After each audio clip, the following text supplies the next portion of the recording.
Una laurea magistrale con lode per la pedagogista Paola Garbin. La giovane portovirese ha recentemente conseguito la laurea magistrale con lode presso l'Università degli Studi di Padova, un lavoro di studio e ricerca che si è concentrato sulla tragedia del Vajont e sulla trasmissione della memoria alle giovani generazioni. Un percorso intrapreso 4 anni fa sulla testimonianza delle persone coinvolte nella tragedia del Vajont.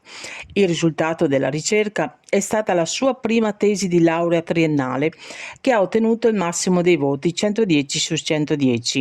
Una copia della tesi è stata donata al presidente della Regione del Veneto e all'assessore regionale alla cultura per contribuire alla creazione della giornata in ricordo della tragedia del Vajont e del riconoscimento Memoria Vajont. La tesi di Paola Garbin è stata presentata recentemente al Parco degli Alpini di Adria e ha suscitato interesse sia a Longarone che a Palazzo Balbi a Venezia. Ma il suo impegno non si è fermato con la laurea triennale. Paola, per la sua tesi di laurea magistrale, ha sviluppato un progetto in collaborazione con le scuole e gli insegnanti di Longarone, insieme a un sopravvissuto alla tragedia del Vajont. L'obiettivo era documentare e trasmettere la memoria di questa tragedia alle giovani generazioni. Il progetto, ideato da Paola Garbin, è culminato in una convention che si è svolta lo scorso 24 marzo, dando inizio al 60° anniversario della tragedia nel comune di Longarone. L'evento è stato reso possibile grazie al coinvolgimento delle associazioni locali e del presidente della provincia di Belluno, nonché sindaco di Longarone, Roberto Padrin.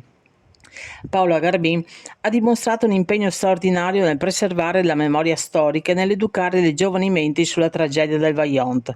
Il suo lavoro ha ricevuto il riconoscimento attraverso la laurea magistrale con lode, che sottolinea l'importanza della sua ricerca nel campo della pedagogia, dimostrando nel contempo come la ricerca e la trasmissione della memoria siano fondamentali per la nostra società.